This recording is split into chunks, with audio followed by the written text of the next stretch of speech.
पुन्हा एकदा स्वागत। पहलगाम हल्ल्यातील दहशतवादी आदिल गुरी आणि आसिफ शेखच्या घरामध्ये स्फोट झालेले आहेत। दोघांच्या घरामध्ये सुरक्षा दलं झडती घेत असताना संशयास्पद वस्तूंचा स्फोट झाल्याचं कळतंय। संशयास्पद वस्तू दिसताक्षणी झडती घेणारे सैनिक वेळीच बाहेर पडले आणि वेळीच सैनिक बाहेर पडल्यामुळे अनर्थ टळला। दोन्ही दहशतवाद्यांची घरं स्फोटामध्ये उद्ध्वस्त झालेली आहेत। पुलवामाच्या त्राल भागामध्ये मोंघामा इथे आसिफ शेखचं घर होतं आणि बिजबेहरा भागामध्ये आदिल गुरीचं घर होतं।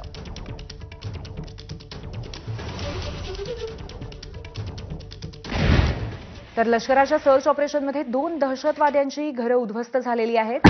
घरामध्ये संशयास्पद अशा पद्धतीच्या काही वस्तू होत्या। स्फोटक असल्याचा संशय होता, त्यामुळे लष्कर वेळीच सावध होऊन घरापासून दूर झाल्यामुळे मोठा अनर्थ टळला, कारण लगेचच स्फोट झाला आणि घरं उद्ध्वस्त झाली। आपले प्रतिनिधी सोमेश कोलगे आपल्या सोबत आहेत। सोमेश, हे जे स्फोट झालेले आहेत त्यांच्याबद्दल अधिकृत काही माहिती कळलेली आहे का? आणि त्याचबरोबर स्फोटाचं कारण काय होतं याबद्दल आणखीन काय सांगता येईल?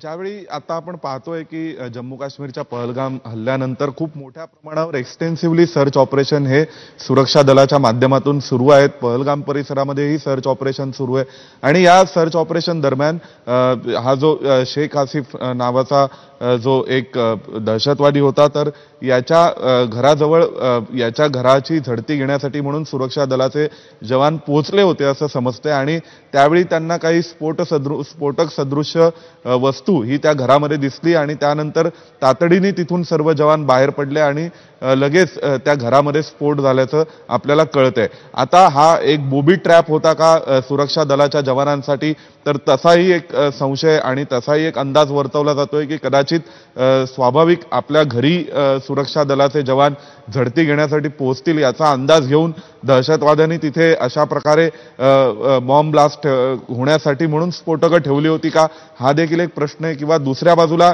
या स्फोटाची दुसरी बाजू अशी आहे की प्रत्यक्ष या घरामध्ये त्यावेळी तो दहशतवादी होता का, तर याबद्दल अद्याप माहिती समोर आलेली नाही। अजून कोणी त्याचे साथीदार त्या घरी होते का, हे जे घर आहे ते त्यांचं राहतं घर होतं की केवळ एक ऑपरेशनचा भाग म्हणून, दहशतवादी कारवायांचा भाग म्हणून त्या घराकडे ते सेफ हाऊस म्हणून पाहत होते।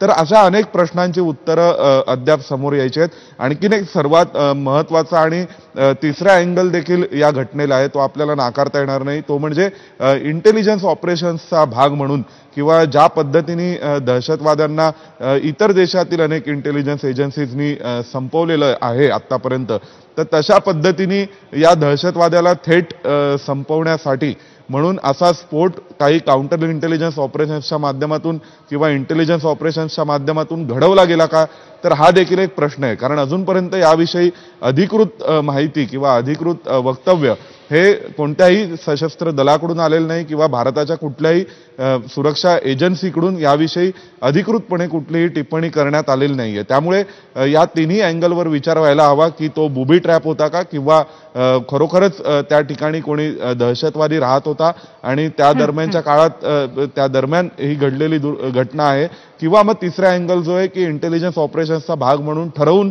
या दहशतवाद्याचं घर उडवलं गेलेलं आहे का, किंवा मग पुरावे नष्ट करण्याच्या दृष्टीने अशा प्रकारे स्फोटकं तिथे ठेवण्यात आली होती का, असे अनेक प्रश्न आहेत। परंतु एवढं नक्की आहे की जम्मू काश्मीर खोऱ्यामध्ये आता मिलिटरी ऑपरेशन्सला सुरुवात झालेली आहे आणि हा जो आसिफ शेख आहे तर हा प्रत्यक्ष त्या हल्ल्यात सहभागी असलेल्या स्केचच्या एका सस्पेक्टचं नाव सुद्धा हेच होतं। त्यामुळे आता नेमका हा आणि जो ज्या सस्पेक्टचं ज्या संशयिताचं स्केच काढलं गेलं तो सारखेच आहेत किंवा हा स्वतंत्रपणे वेगळ्या पद्धतीने या सगळ्या दहशतवादी हल्ल्याला मदत करणारा मास्टरमाइंड होता का, तर या सर्व प्रश्नांची उकल आता हळूहळू होत जाईल असं कळतंय। परंतु काश्मीर खोऱ्यात मिलिटरी ऑपरेशन्सना सुरुवात झाली इतकं आपण नक्की म्हणू शकतो।